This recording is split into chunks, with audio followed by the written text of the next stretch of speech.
नमस्कार, आप सभी का स्वागत करता हूं अपने YouTube चैनल सुरेंद्र सिंह बोरा में।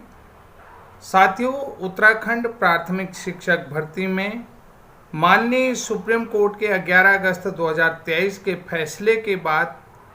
क्या प्रभाव पड़ा है और उत्तराखंड प्राथमिक शिक्षक भर्ती को लेकर के यहां पर प्रशिक्षण प्राप्त अभ्यर्थियों की कंडीचर को लेकर के या अभ्यर्थन को लेकर के क्या स्थिति है। सबसे पहली बात तो हम ये कहते हैं कि जो प्राथमिक शिक्षक भर्ती में मिनिमम क्वालिफिकेशन क्राइटेरिया द्विवर्षीय डिप्लोमा इन एलिमेंट्री एजुकेशन को लेकर के जो प्रशिक्षण योग्यता है, उस प्रशिक्षण योग्यता को लेकर के अब जो है विवाद किसी न किसी कारण से बढ़ सकता है, क्योंकि यहाँ पर लगातार जो डाइट डीएलएड प्रशिक्षु हैं वो भी डिमांड रख रहे हैं कि हमें जो वर्तमान में जो विज्ञप्ति आएगी उस विज्ञप्ति में लिया जाए, क्योंकि वो कहते हैं कि हमारा जो तीसरा सेमेस्टर है वो कंप्लीट हो चुका है, जिसका रिजल्ट आना बाकी है, जो जुलाई में आ जाएगा। और हमारे केवल स्कूल टीचिंग 6 महीने का जो प्रैक्टिस टीचिंग होती है स्कूल में, तो जो 4th सेमेस्टर का पार्ट होता है वही बचा हुआ है। तो इसलिए जो है कि हमारे अभ्यर्थन को भी इसी भर्ती में स्वीकार किया जाए। तो साथियों, यहाँ पर देखिए बहुत उलझनें अब आप लोगों को देखने को मिल सकती हैं। सबसे पहली बात तो मैं आपको बता देता हूँ, 2020-21 में जो भर्ती आई उसमें 70% भर्ती जो है कि कंप्लीट हो चुकी थी और केवल 800 पदों पर भर्ती प्रक्रिया बाकी थी, जो कि 2019 के सेवा नियमावली के आधार पर भर्ती हुई है। समझ रहे, 2019 के सेवा नियमावली के आधार पर, ये बहुत बड़ा फॉल्ट है आपको बता रहा हूँ, 2019 के सेवा नियमावली के आधार पर भर्ती हुई है। और जबकि अब जो नई भर्ती आएगी, जो 6 मई 2024 को सेवा नियमावली संशोधित करके आ चुकी है, तो उसके आधार पर नई भर्ती होगी। अब यहाँ पर विभाग और जो है कि सरकार की तरफ से एक पैमाना ये रखा गया है, जो वेटिंग यानी कि जो वेटिंग अभ्यर्थी थे डीएलएड वाले, उन अभ्यर्थियों का जो पूर्व में 2019 के आधार पर आवेदन किया है, उस आवेदन को स्वीकार किया जाएगा, यानी कि उस आवेदन को स्वीकार किया जाएगा। अब यहाँ पर दोनों ही अभ्यर्थियों का लॉस होगा। नंबर 1 जो है कि बिना कैंसिल किए हुए जो 3600 पद आ रहे हैं, उन 3600 पदों में पूर्व की भर्ती के पदों को मर्ज कर रहे हैं। ठीक है, यहाँ पर सबसे पहली चीज़ है कि उन लोगों का जो सीनियरिटी का लॉस होगा, जो पूर्व के डीएलएड कैंडिडेट हैं, जो अपनी ज्वाइनिंग का इंतज़ार कर रहे हैं, जो वेटिंग कर रहे हैं, तो सबसे पहले उन लोगों का वेटिंग का जो है कि सबसे पहले उनका सीनियरिटी का लॉस होगा, क्योंकि जो नए अभ्यर्थी हैं, नए अभ्यर्थी जो 2019-20 के अभ्यर्थी जिनका 300 बच्चे पास आउट हुए हैं और 155 बच्चे वेटिंग हैं, यानी कि उनका फर्स्ट सेमेस्टर नहीं हुआ, बाकी 3rd और 4th सेमेस्टर हो चुका है, तो उनका भी एक सेमेस्टर होना बाकी है। इन अभ्यर्थियों को भी दिक्कत होगी। और जिन अभ्यर्थियों का प्रशिक्षण दिसंबर में पूरा हो रहा है, डाइट डीएलएड वालों को, उनको भी परेशानी होगी। ये मैं विशेष जो वीडियो बनाऊंगा वो कल के वीडियो में आप लोगों को बताऊंगा। आज आप लोगों की मैं जो वीडियो बनाने का मकसद बता रहा हूँ कि मैं चाहता हूँ कि आप लोगों की कमेंट अधिक से अधिक आए। तो सबसे पहले उन लोगों का सीनियरिटी का लॉस होगा, क्योंकि जो 2020 की भर्ती में शामिल डाइट डीएलएड वाले हैं। दूसरी बात, सीनियरिटी यानी कि ज्वाइनिंग का लॉस होगा, सर्विस का लॉस होगा, ये ठीक हो गया। उसके बाद उनकी नियुक्ति जो है कि नियुक्ति डेट जो है कि नए अभ्यर्थियों के साथ, जो उनसे 4 साल जूनियर अभ्यर्थियों के साथ उनको ज्वाइनिंग दी जाएगी। ठीक हो गया। और दूसरी बात, उन लोगों की मेरिट भी प्रभावित होगी, क्योंकि जो टॉप मेरिट वाले बच्चे होंगे, अगर वो टॉप मेरिट के बच्चे होते तो उनका पहली लिस्ट में ही उन लोगों की ज्वाइनिंग हो जाती, यानी कि यहाँ पर उन लोगों की मेरिट भी प्रभावित होगी। और दूसरी बात मैं ये बता, नए अभ्यर्थियों को देखिए, नए अभ्यर्थियों को पदों का लॉस होगा, क्योंकि पुरानी विज्ञप्ति को भी उसमें ही शामिल कर रहे हैं। तो यहाँ पर जबकि जहाँ फ्रेश कैंडिडेट आने से फ्रेश कैंडिडेटों के हक का आ रहा है तो वहाँ पर उन्हें ओल्ड कैंडिडेटों को भी शामिल किया जा रहा है जिनको कि पूर्व में नियुक्ति हो जानी है। तो यहाँ पर दोनों ही लॉस हो रही, क्योंकि भर्ती आनी है नए अभ्यर्थियों के लिए, लेकिन उस नई भर्ती में पुराने अभ्यर्थियों को भी शामिल किया जा रहा है। यहाँ पर ये भी एक प्रकार का नुकसान है। तो साथियों, आपको मैं बता देता हूँ कि जो अदर स्टेट के हैं, अब देखिए सबसे पहली चीज़ है कि सरकार क्या कह रही है कि उन्होंने कहा कि चक्रों में भर्ती निकलेगी। चक्रों में भर्ती, जब एक भर्ती को 4 साल पूरा करने में लग जा रहा है तो क्या चक्रों में भर्ती प्रक्रिया पूरी हो पाएगी? नहीं हो पाएगी ना, कि वो कह रहे हैं कि 6 महीने बाद हम आपके लिए दूसरी भर्ती निकाल देंगे। तो यहाँ पर जो भर्ती का प्रोसेस है कि जो मंत्रियों का कहना है कि चक्रों में भर्ती होगा, तो ये चक्रों में भर्ती क्या पूरी हो पाएगी? पहले देखिए, सबसे पहले कि मैं यहाँ पर ये देख रहा हूँ कि जो वेटिंग कैंडिडेट होंगे वो कितने होंगे, ज़्यादा से ज़्यादा 200 हो जाएंगे जो पूर्व में 2020 की भर्ती में। और जो नए कैंडिडेट हैं, ठीक है, जो नए कैंडिडेट हैं जो पास आउट हो चुके हैं वो 300 हैं, जबकि 13 डाइट से 50-50 कैंडिडेट हैं नए, और 155 कैंडिडेट अभी वेटिंग है, उनका फर्स्ट सेमेस्टर आना बाकी है। फर्स्ट सेमेस्टर आना बाकी है क्योंकि यहाँ पर जो फर्स्ट सेमेस्टर के अभ्यर्थी हैं जो डाइट डीएलएड के हैं, उनका भी अभी फर्स्ट सेमेस्टर की परीक्षा नहीं हुई है। तो उन्हीं लोगों के साथ इनका भी जो दूसरा बैच चला है, एक बैच फाइनल सेमेस्टर में है और एक बैच फर्स्ट सेमेस्टर में डाइट में चल रहा है। और जो पास आउट बैच है 2019-20 का, उसमें 300 बच्चे पास आउट हैं, 155 फर्स्ट सेमेस्टर का एग्ज़ाम देंगे, वेटिंग होंगे, क्योंकि वो लेट एडमिशन होता है। 155 बच्चों का लेट एडमिशन है सभी 13 डाइटों में। तो ये सोच लीजिएगा। तो अब नए जो कैंडिडेट हैं अदर स्टेट में, अब यहाँ पर जो है कि डाइट डीएलएड वालों का कहना भी है, ठीक है, और जो वेटिंग कैंडिडेट है उनका भी कहना है कि अदर स्टेट से पहले हमको प्रायोरिटी दी जाए। अगर मूल निवास को माना जाता है कि अगर मूल निवास कानून को जो है कि प्रायोरिटी दी जाती है, मूल निवास को जो है कि, ठीक है, मूल निवास का जो रूल पास हो जाता है, अगर उत्तराखंड मूल निवास वाले जो कानून की बात कीजिए थे, मूल निवास कानून के आधार पर, अगर कहने का मतलब ये है कि यहाँ पर भाई जो डाइट डीएलएड कह रहे हैं कि वो कह रहे हैं, उनका कहना सीधा है कि भाई पहले हमें जो अदर स्टेट के कैंडिडेट हैं उनसे पहले प्रायोरिटी हमें दी जानी चाहिए। ठीक है भाई, जब हम यहाँ के मूल निवासी हैं तो पहले रोजगार में हमारा कानूनी अधिकार है, तो दूसरे स्टेट को हम क्यों दें? और दूसरी बात, जैसे दूसरे स्टेट को शामिल किया है,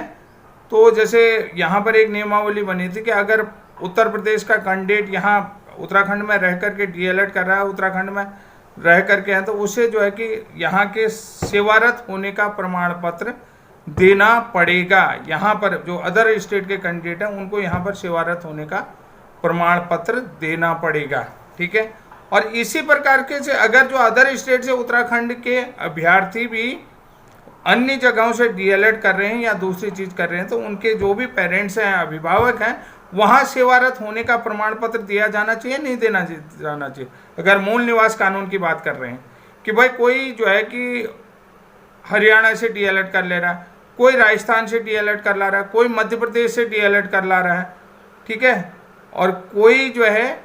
मेरठ से डीएलएड करके ला रहा है,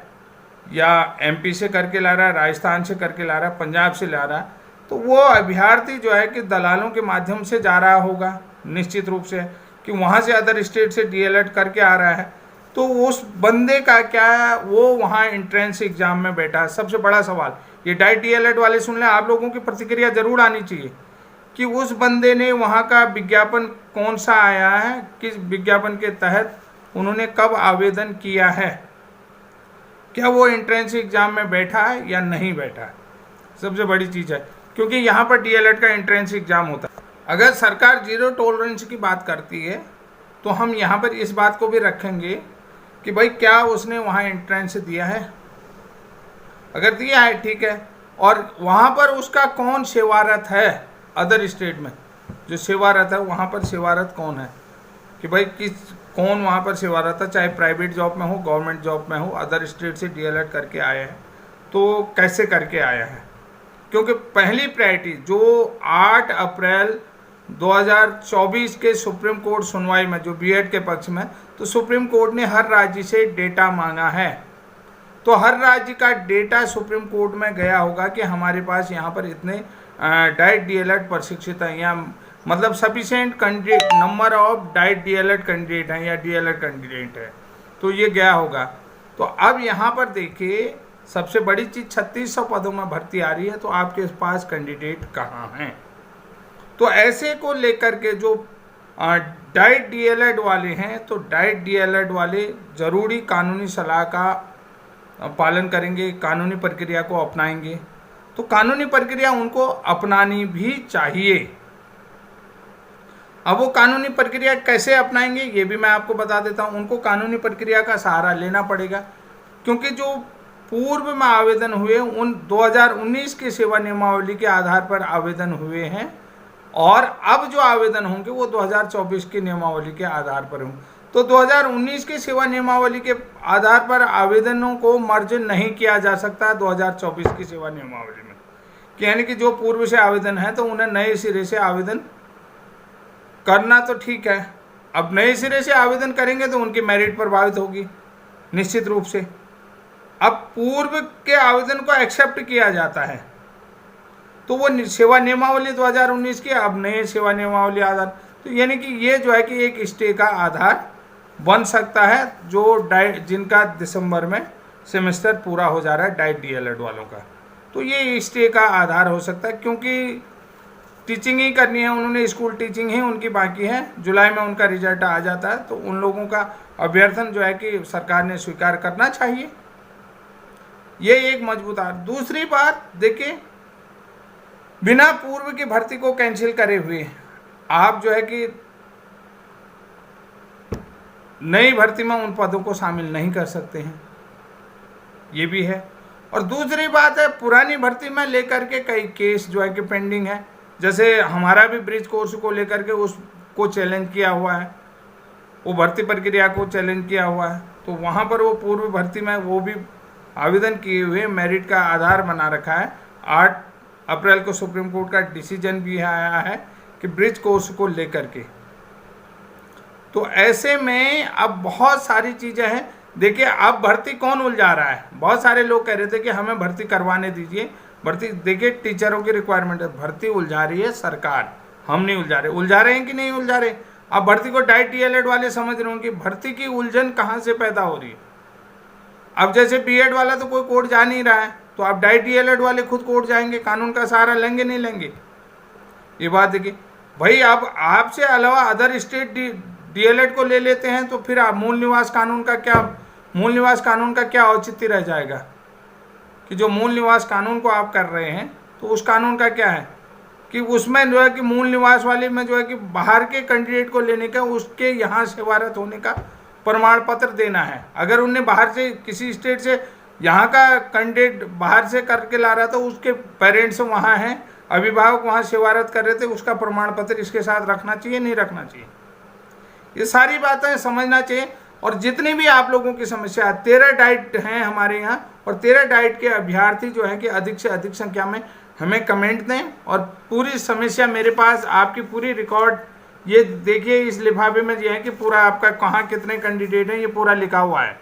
ये पूरा आपको अच्छे से देखिए, मैं दिखा रहा हूँ, ये पूरा रिकॉर्ड मैंने लिया हुआ है और पूरा लिखा हुआ है कि इसलिए जो है कि इस रिकॉर्ड के आधार पर आपसे बात की जाएगी और आपकी समस्या को भी जेन्युइन रखा जाएगा, और आपकी आवाज़ को सरकार तक पहुंचाने का प्रयास भी हमारे द्वारा किया जाएगा। कि क्योंकि अभी जो प्रारंभिक शिक्षा निदेशक हैं उनका भी जल्दी ही मेरे ख्याल से रिटायरमेंट होने वाला है। उस रिटायरमेंट से पूर्व ही वो जो है कि इस पूरी भर्ती प्रक्रिया को फाइनल करने की कोशिश करेंगे, और मंत्री जी भी जल्दी में हैं। तो यहाँ पर देखिए, अब दूसरी बात बीएड वालों को मैं बता देता हूँ कि जो लोग जयवीर सिंह के केस के आधार पर आशाएं लगाए बैठे हैं, तो जयवीर सिंह के केस में जहां तक मैं समझता हूं कि कोई आधार अभी बचा नहीं है। और देवेश शर्मा वाले केस में भी बीएड वालों, मैं आपको पुनः यहां पर बता देता हूं कि आपके लिए कोई संभावना निकल करके नहीं आ रही है। अगर कोई संभावना अपने लिए बचाना चाहते हो, क्योंकि sufficient number of candidate Uttarakhand में नहीं है, तो आपको शिक्षक सेवा नियमावली उत्तराखंड हाई कोर्ट में चैलेंज करनी चाहिए, और चैलेंज करोगे उस चैलेंज को वहीं से जो है कि अपनी पिटीशन को सुप्रीम कोर्ट में ट्रांसफ़र करेंगे, क्योंकि ये बहुत बड़ा मजबूत आधार बन सकता है कि उत्तराखंड में sufficient number of DElEd candidate का नहीं है, इसलिए जो है कि हमें जो है कि अभ्यर्थन दिया जाना चाहिए, कंडीचर देना चाहिए कि यहाँ पर हम लोगों को जो है कि अभ्यर्थन दिया जाना चाहिए और डीएलएड बीएड को कंसिडर करने का मौका दिया जाना चाहिए, क्योंकि पूर्व में भी हमारी जो भर्ती है वो प्रभावित हुई है। तो इसलिए जल्दी से जल्दी जो है कि ये जो विज्ञप्ति आती है और सेवा नियमावली, इस सारी चीज़ों को आपको चैलेंज करना चाहिए। ये बीएड वालों के लिए खास मैसेज है मेरा, और ये मैसेज आपके लिए मजबूत आधार बन सकता है जो ईयर वाइज अपना वेट कर रहे हैं। तो साथियों, आज के लिए इतना है। कल डाइट डीएलएड के लिए बढ़िया सा वीडियो और बढ़िया सा कि कहाँ पर क्या होना चाहिए और क्या करना चाहिए मैं तभी बनाऊंगा जब आप लोगों के अधिक से अधिक कमेंट आएंगे, और उन कमेंटों में अपनी पूरी प्रॉब्लम लिखेंगे। अदर स्टेट वाले भी अपना जो है कि देखिए, मेरी किसी से कोई दुश्मनी है नहीं, ये डाइट डीएलएड वालों की डिमांड है कि अदर स्टेट से पहले, कि अदर स्टेट के जो पास आउट हैं और जो जिनका एक सेमेस्टर पूरा होना है दिसंबर में, अदर स्टेट से पहले हमें प्रायोरिटी दिया जाए, क्योंकि हमारा ये चीज़ है और यहाँ पर नंबर ऑफ कैंडिडेट नहीं है। अदर स्टेट को तभी मौका दिया जाना चाहिए जब वो लोग जो है कि वहाँ पर अपने अभिभावक के सेवारत होने का प्रमाण पत्र देंगे। यहाँ पर उत्तराखंड में और अदर स्टेट से डीएलएड करके आ रहे हैं, तो वहाँ पर किस तरीके से उन्होंने डीएलएड कर रखा, उसका मजबूत आधार प्रमाण पत्र उनको देना पड़ेगा कि उनके पेरेंट्स वहाँ पर कार्यरत थे, जैसे बाहर के कैंडिडेट के लिए उत्तराखंड में था। तो इसलिए जो है कि मूल निवास वाला जो प्रोसेस है वो बहुत मजबूती से उस बात को उठाया जाना चाहिए इस भर्ती प्रक्रिया में। अगर नहीं उठाओगे तो ज़रूर आप लोगों का हक मारा जाएगा, ये बात मैं आपसे कह रहा हूँ। तो साथियों, आज के लिए इतना है, तब तक के लिए जय हिंद, जय उत्तराखंड।